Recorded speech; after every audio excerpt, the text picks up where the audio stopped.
When building a software company, one of the last things we think about is customer support. We think about building the product. We think about marketing and generating leads. We think about how we're going to close those leads. And that's something I help with a lot, as you know. But we often don't think about how can we make sure that we take care of those people that we generated leads for and closed and all that stuff. So I think it's a really important thing. And that's why we had Greg Rich on the show. He's from Vivantio. And they do a great job of making sure that people understand how to provide incredible customer support. So that all that work you go through on your product, you go through the work on your marketing and your sales, it all pays off because you're keeping customers. And more than that, they're helping you grow because they're sharing the word. They're telling others how amazing you are. So if you want to make sure that your customers have an incredible experience, definitely check this episode out. Greg shares a lot of great information on that. Welcome to Scale Your SaaS, the podcast that gives you proven techniques and formulas for boosting your revenue and achieving your dream exit. Brought to you by a guy who's done just that multiple times. Here is your host, Matt Wolach. And welcome to Scale Your SaaS. Thank you very much for being here. Glad that you showed up. Now, if you are new to the program, we are here to make sure that you can grow your business and achieve amazing valuation. If those are things that you want, hit the subscribe button right now. Make sure you do not miss out on any of the amazing guests that we bring to put in front of you so you can learn from their experience so you can scale your SaaS. And today's guest is exactly that, an expert in the space. Greg Rich is with me. Greg, how you doing? Yeah, I'm doing well, Matt. Thanks very much for having me. Absolutely. Really glad to have you here. Let me make sure everybody knows who you are. So Greg is the CEO and co-founder at Vivantio. Vivantio, they've been developing new and innovative products to help organize, automate, and measure your customer service desk, or ITSM operations. Greg's immersion in his family business birthed an early love affair for customer service. And Vivantio's odyssey under Greg's leadership is a tapestry of inspiration, ambition, and heart. He definitely knows his stuff, especially when it comes to customer service and how that can help the entire organization. And I can't wait to hear from his experience. So Greg, thanks for coming on the show. Yeah, looking forward to it. Awesome. So tell me, what's been going on with you lately and what's coming up? So I suppose thinking about the company and the product, we've been doing a lot of work most recently in terms of UIX. We're conscious that we have people that are in Vivantio, 8 hours a day, 5 days a week, providing service and support. So that experience is really important to them, making sure that, the software is easy to navigate, easy on the eye, as fewer clicks as possible, and things like that. And, everyone's talking about AI, and I guess I'll have to do my pitch too, I suppose, as well. But I do think in the service and support arena, there is an opportunity for generative AI to really help an agent and even the customer, through self-service technologies in, consolidating information and trying to provide responses to customers in a shorter period of time. So, that's what we're focusing a lot of our attention at the moment. But really, it's all about the effect is to try and help the agent and the customer experience and making sure that we can get, information to people in a timely fashion. Moving forward, more of the same, I suppose, after we get through this sort of next couple of months of engineering development. A lot of focus is going to go back on the back end of the product. One of our unique selling points is in relation to the configurability of Vivantio. It's an enterprise platform, but we've always designed it from day one to be something that can be managed and maintained by the user, by the customer, without having to rely on engineers or IT to maintain these systems. But it's evolved over time and it's become more and more complex. So we're kind of moving away a little bit from one of our key differentiators. So a rehaul of our admin area now is the next big task for us. Simplify workflow management, business rules, things like that. Make it even easier for customers to go in and make these changes. I love it. I love it that you're always focused on how can we make sure that customers have great experience. You mentioned that a few times just now, but I want to go back because I think that it's a really interesting story. Tell me, how did you come up with the idea to start this company? Where did this come from? It was a long time ago. Remember, 20 years now. We're coming up, I think, next month, end of next month, will be 20 years old. Congrats on that, by the way. Yeah, cheers. Thank you. So in some respect, I suppose there were a number of things that kind of happened, and maybe not all at the same time. And of course, it was so long ago, maybe the timeline is slightly warped in my own mind. But I think it was a combination of a number of things. As you mentioned in the intro, I came from my parents owned their own business, so that was one of the first things. So I was exposed to what it was like running a company as opposed to working for one. Although I did work, in the public and private sector for a good 15 years. They owned a residential home, which was, a home for the elderly in a small town in Weston-super-Mare in the southwest of England. So that was the thing that kind of exposed me to, customer care generally, coming from that environment. And then just access to technology. When I first started in the tech industry, there was no Windows for Workgroups. We were, DOS-based, Unix-based systems, and the technology just flooded over a period of 5 to 10 years. And I absolutely loved it. I just, couldn't get enough of it. Myself and the other co-founder, Russ, we met very early in our careers. We would be in the office all weekend, evenings, just tampering and playing and just working with the technology that we had access to just learn as much as we could. And then, 2005 was really when kind of the SaaS, or on demand as we called it, started to take off, online banking, Salesforce.com, all these kind of web-based products emerged, and we just saw an opportunity in the market. We've been working in help desk environments in service and support for about 10 years, in different levels at the company, but there just wasn't access to any, simple, easy to use software for service teams. It was all BMC and these large HP, CA, all these big enterprise systems. So we were obviously building access databases and things like that to kind of help us with service and support, and just saw an opportunity to build something using really modern technologies that we could deploy easily. There were economies of scale because we could have everybody accessing the same source code, which again was really unique at the time. So there was no, sending out CDs to customers to do upgrades. We could just update one system and everybody had access to the latest version. We just saw so many opportunities. So I think it's just accumulation of all of those things that kind of came together, in a very short period of time that gave us the confidence to make that leap. Wow, what a cool story. And I love hearing about companies that came out of that early SaaS era. That's where my first SaaS company was back in the mid 2000s. And it was such a wild west of SaaS back then. Everybody's trying to figure out everything on their own, trying to understand exactly how they can do this thing. It's so cool to hear that you guys have made it this far, almost 20 years. That's really fantastic. But I know that there's been some things that have happened along the way. One thing I want to ask you about, can you share a little bit with our audience the incredible resilience and adaptability required to steer a business when a trusted partner steps back? Tell us a little bit about that. Yeah, sure. So you're obviously referring to Russ. So Russ had to leave the business due to ill health back in 2017. We'd both made the move to the US by that point. So we're based outside Boston, Massachusetts now. Russ was as well. That was... It's a difficult one, I suppose. Like most things, people react to situations in different ways. Russ and I have been working together since we were like 19 years old. So, we've been together for a long time. He's got parents by kids, and he's been a very close friend to me and the family for such a long period of time. So it wasn't just about losing a business partner. It was kind of losing a best friend at the same time. He didn't go away. He's still fortunately really well and healthy. Which is great. But obviously stepping away from the business was a big challenge. I suppose first it was challenging because I had to take on his workload, the things that he was doing for the business. And that was hard. I was fortunate that I had another trusted partner. My wife stepped in and actually helped alleviate some of that and take some of that responsibility on, which was great.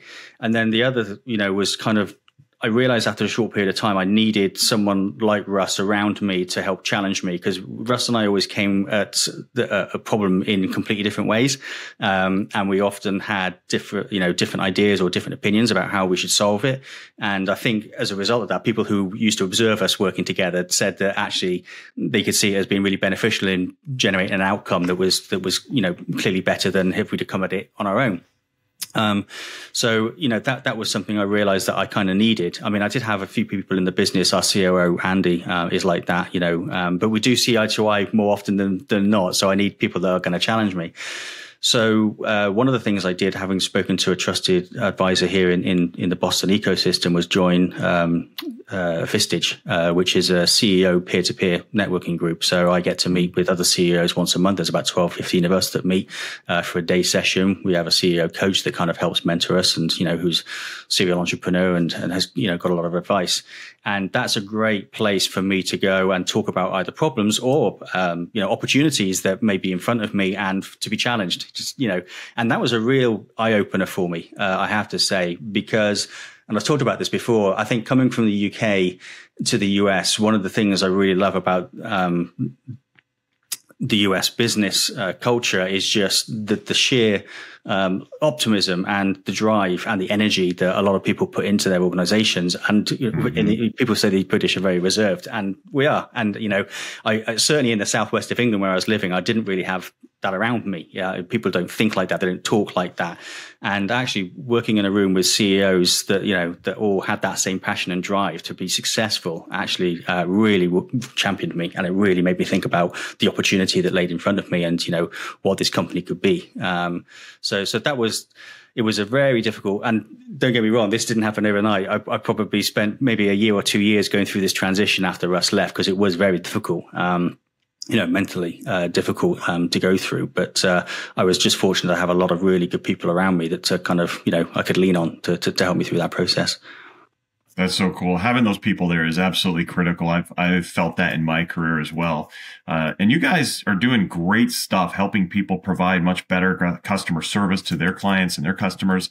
But can you tell us, what are some of the benefits that great customer service can bring? So really, we talk about customer experience as kind of the overall or overarching thing that really drives,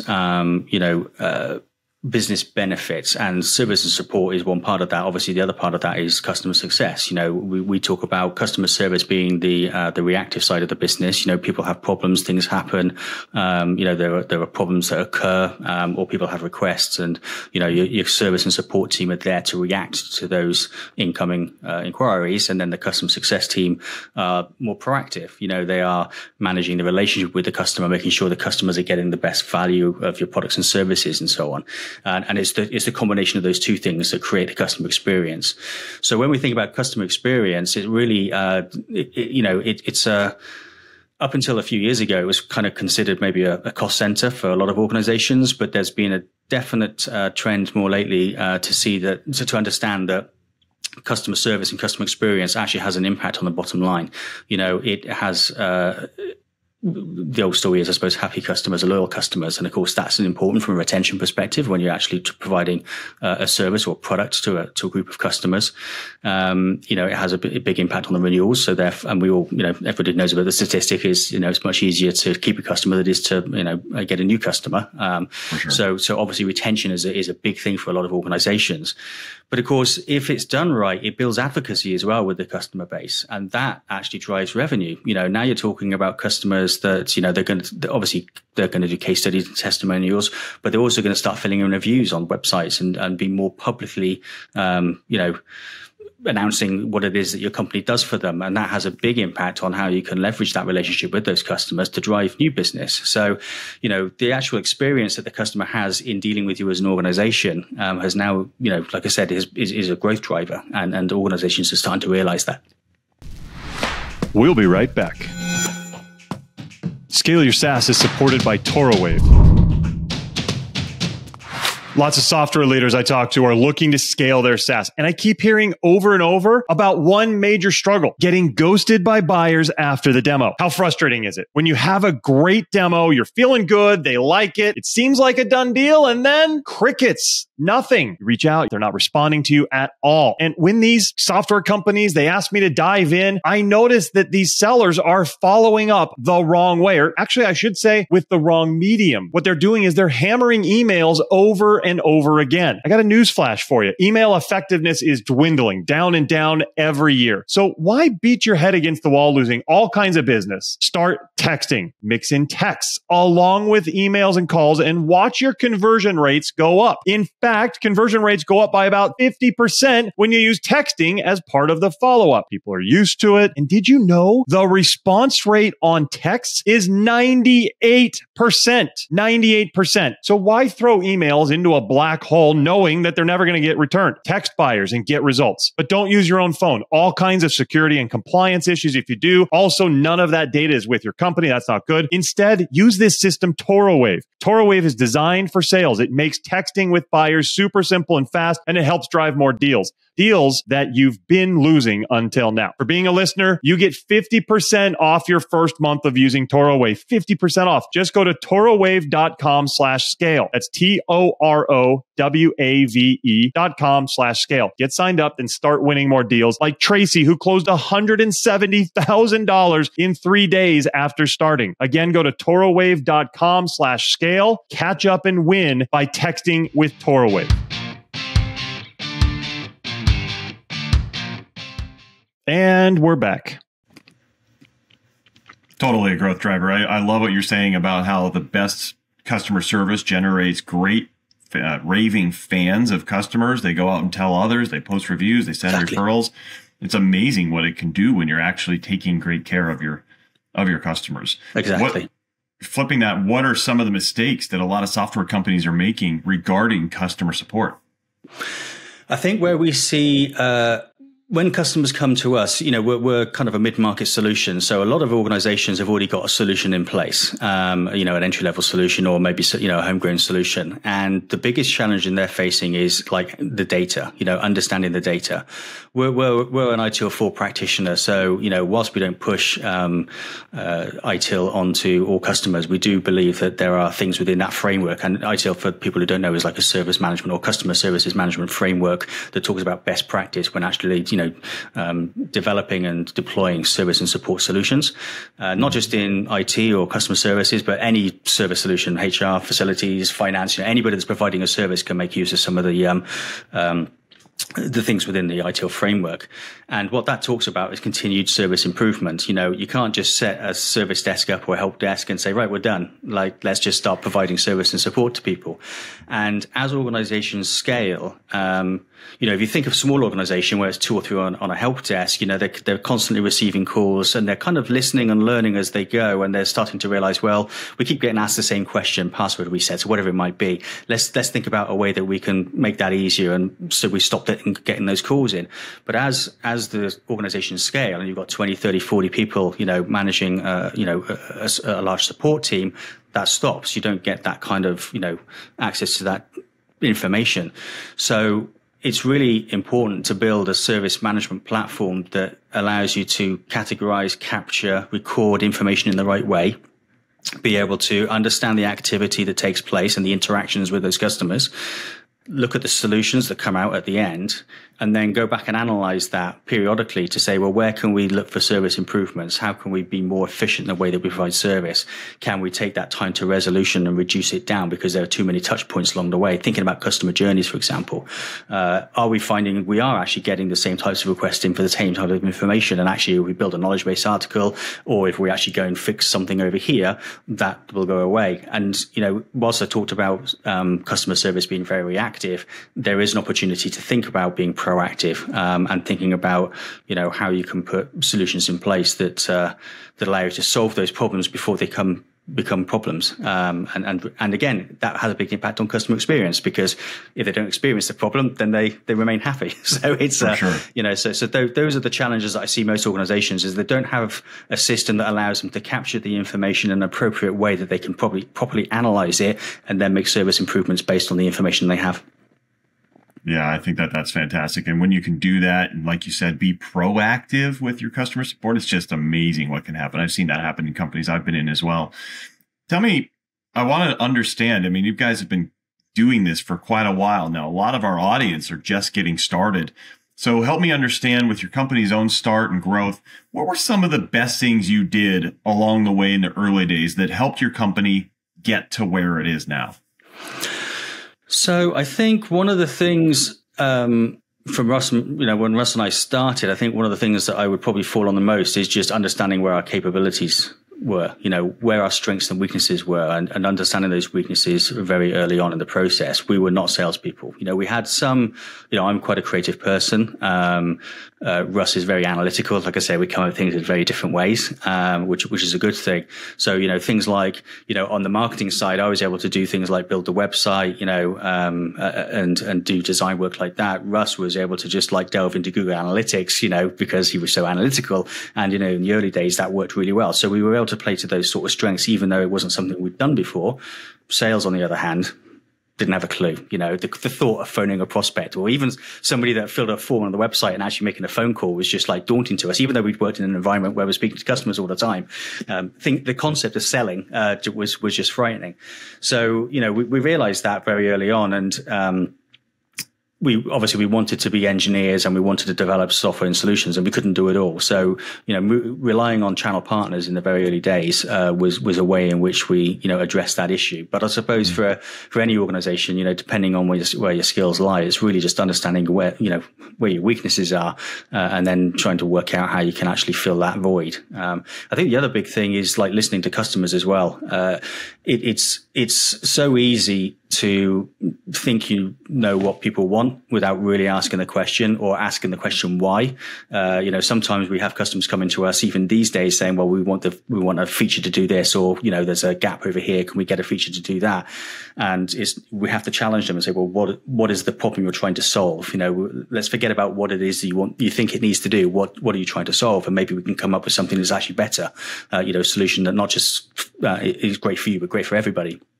And I think we did that really well in the early days, as we started to grow the company. We had forums, we had, access to our customers, and we just continued to get information back in terms of product enhancements, improvements, and things that they were hoping to see in the product. So, and again, it all comes back to the customer experience. We've always been a customer-focused, customer-first organization, and our customers, have a seat at the table when it comes to product development and enhancements. And it's not because we're trying to just serve them, it's because they're solving the same problems that our prospects are having. So, as we work and build our products to serve our customers better, it's helping us win more business as well. So I see it as a win-win. But certainly getting feedback from customers in terms of what they see as the benefits of the products and how we should be developing certain things is key. It's so funny. I ask this question a lot, and so many leaders who have been successful in growing their software company say you've got to be able to have conversation with your customers. You've got to know what they care about, what they think about, what keeps them up at night. And I'm glad to hear you say that as well. It's just reiterating for everybody out there, you've got to have those conversations. It's critical. And Greg, as we wrap up, what tips would you give to software leaders out there who are kind of in their early days, and maybe they need to know how to grow and they need to know how to provide great customer support? What would you share with them? Yeah, I think for any leader that's building a SaaS company at the moment, I do think getting a trusting advisory board to sit around you to help challenge you, I think is key. And again, you may have people in your organization that can do that already, but if you don't, I think that's important. We've already talked about the importance of working with your customers to help build your product and your brand. I think that's really important too. But as it relates to service and support, as we've talked about, and obviously you've agreed with it, I think, that's a really important part in terms of how you think about retaining your customers and how you can, I won't say leverage the relationship, because we call it a co-creation of value. We hope to meet somewhere in the middle where they're getting something from us and we're getting something from them.